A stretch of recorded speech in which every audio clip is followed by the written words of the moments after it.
No, please, no.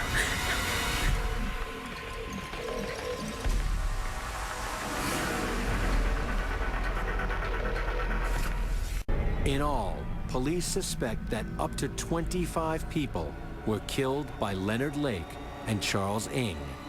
Investigators have many questions, but Leonard Lake cannot answer them. 4 days after ingesting cyanide in a San Francisco police station, Lake remains in a coma. His condition irreversible. Doctors disconnect his life support system, and he dies within seconds. What we know about Leonard Lake's childhood is little, but what we do know is really quite disturbing.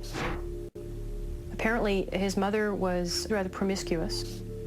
The inappropriate sexuality sets up a child for tremendous anxiety because it stimulates both curiosity and fear. So the child becomes very preoccupied with sex, even though it's frightening, unknown, inappropriate. And this is the way that a fetish or an obsession becomes established. When he was 18, Lake entered the military. He had delusions of grandeur. He thought he was going to be the only one to survive the apocalypse. He thought he would be the man to repopulate the planet. Lake returned to California, and in 1980, he met Clara Lynn at a local fair. The two clicked immediately and had many of the same interests. They married a year later and were soon introduced to Charles Ng through a mutual friend. Charles Ng carried a lot of anger with him. But it was when he paired up with Leonard Lake that he was offered the opportunity to engage and enact all of his bitterness and rage. Ng's fury started building early in life while growing up in China. We know from the very beginning that he wasn't a wanted child. We also know that his mother was fairly harsh with him. His father was a stern disciplinarian throughout his life. All of these are a setup for the development of cruelty or bullying behavior. Shortly after his 18th birthday, Charles Ng faked an American birth certificate and enlisted in the U.S. Marine Corps. I don't think the military worked out for Charlie because he didn't respond well to authority. He thought he knew better, he thought he was smarter, he thought he had better answers, and he didn't like being told what to do. Ng stayed with Lake and Clara Lynn, hiding out and doing odd jobs for them. And this was more of a family experience than Charlie Ng had ever received. Charles Ng got some of the attention and approval that he'd missed throughout his entire life from Leonard Lake. And this just fueled and nourished his desire to please Leonard. As their partnership grows, Lake and Ng discover each other's dark side. Leonard's fantasy was really complete control.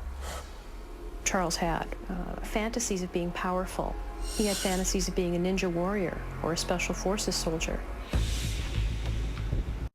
Lake's diaries provide further insight into his deranged fantasies.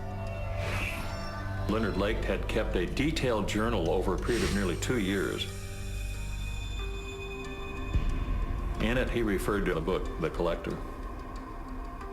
It's about a simple man who is a butterfly collector. He gets in his mind the idea that he will capture a woman and hold her. And this is what he does. He creates a space for her in his home. He kidnaps her and he holds her like one of the butterflies in his collection.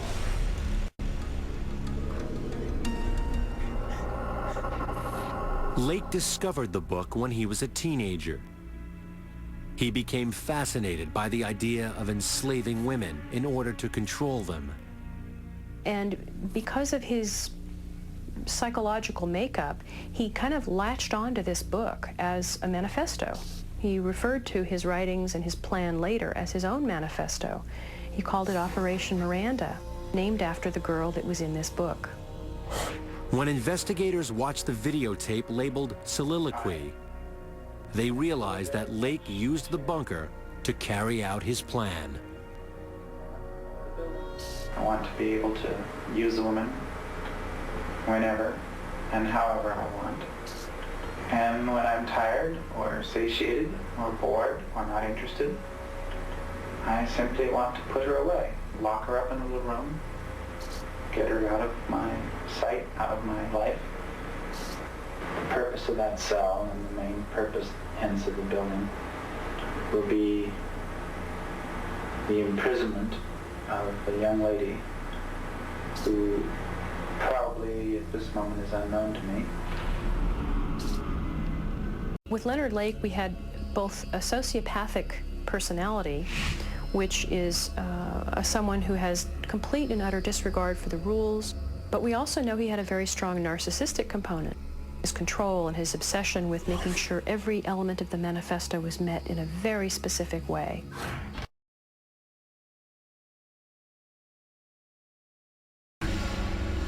Leonard Lake had a cold and calculated plan, but he could not fully realize it until he met Charles Ng. We know that Leonard Lake tried to enact his manifesto several times, but wasn't able to do so. He failed. But with Charlie in partnership, they were able to create the bunker. Together, they were able to carry the manifesto out. Leonard Lake and Charles Ng were a classic bully-victim pair. Leonard was the predatory bully, and I think at some level, Charlie Ng was reenacting his victimization with Leonard. And so together they were, in essence, a lock and key. They were a fit. One of the most prominent elements of the videotapes is to watch Leonard Lake's behavior. He is so cool, even to the point of a quiet voice. Nothing ruffles him. It's so clear that he has a plan. He's following his plan. He's meticulous in detail. The pleasure is in the pain. It's about the process of torturing them, seeing them suffer, making them be the victim that he hated being, making them the vulnerable that he hated to feel. By taking the cyanide capsule at the jail, he one-upped the police. One last time, he showed his power, his cleverness, his grandeur, and in this way, he maintained complete control.